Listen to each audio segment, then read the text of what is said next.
Welcome back to Blessed Insights. Today, we're diving into a topic that so many of us wrestle with: vulnerability. It's one of those things that can feel terrifying, especially when it comes to our faith and relationships. Maybe you've been hurt before, or maybe you're carrying shame that you don't want anyone to see.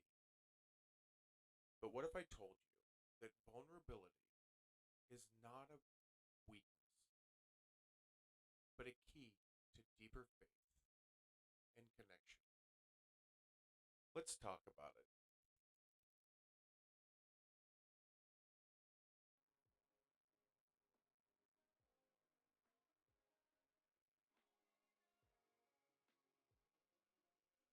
When we think about faith, we often focus on strength, standing firm, being bold.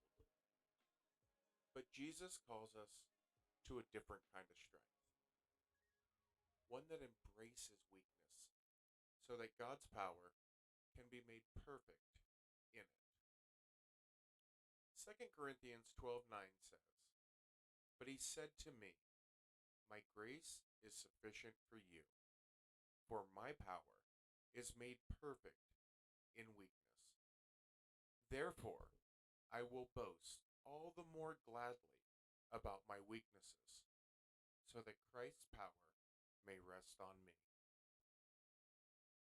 Paul, one of the strongest figures in Christianity, openly admitted his weaknesses because he knew they allowed God's power to shine.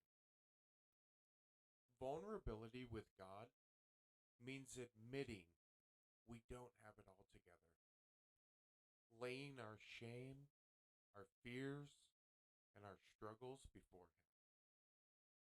It's saying, Lord, I don't have this figured out, but I trust you do. Think about King David. He was called a man after God's own heart, not because he was perfect, but because he was real with God. Read through the Psalm, and you'll see David's raw honesty. His cries of despair, his admissions of guilt, his moments of deep sorrow. Yet God never turned away, and God never turned him away. Instead, he embraced David's vulnerability and used him in mighty ways. God didn't create us to do this life alone. We're designed for community, and real connection only happens when we're willing to be open with one another. James 5:16 says, "Therefore, confess your sins to each other and pray for each other so that you may be healed." Healing comes through vulnerability, but we resist it because we fear rejection. What if people judge us? What if they walk away? Let's take a moment to look at Peter. After denying Jesus 3 times, he was consumed with shame. But in John 21, after the resurrection, Jesus meets Peter on the shore and does something incredible. He invites Peter into an honest conversation. "Do you love me?" he asks. Not once, but 3 times, giving Peter the opportunity to step out of his shame and into restoration. Jesus didn't condemn him. He redeemed him. That's the power of being vulnerable in safe, godly relationships. It opens the door to healing and transformation. Let me share a story that might resonate. There was a man who had spent years battling addiction. He was involved in church, but he never let anyone see his struggle. He thought, if people knew, they'd never look at me the same way. One night at Bible study, he finally broke down and admitted what he had been carrying.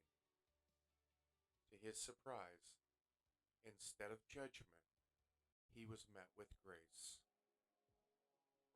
People laid hands on him, prayed for him, and supported him through the journey of recovery. That moment of vulnerability changed everything because in his weakness, God's strength showed up through community.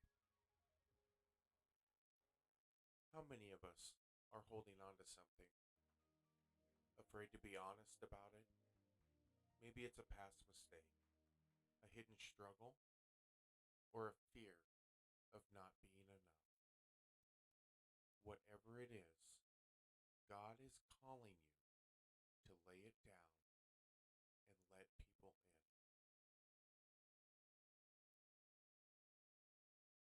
Vulnerability is scary,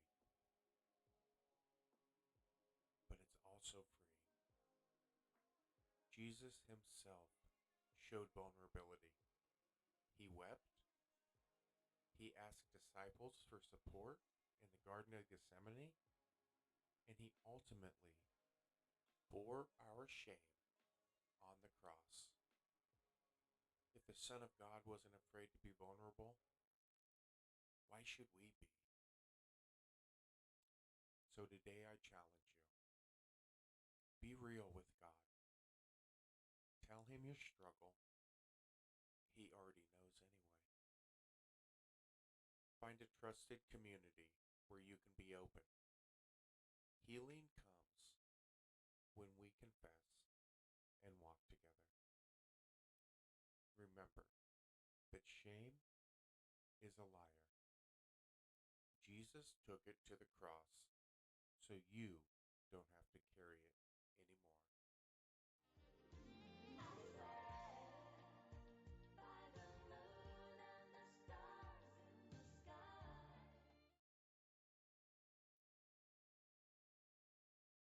During this season of Lent,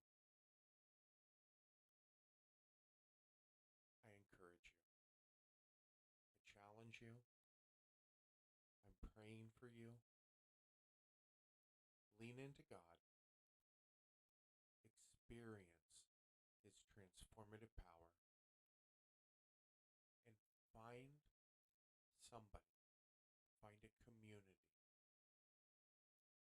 that you can be vulnerable with and together. As always, stay blessed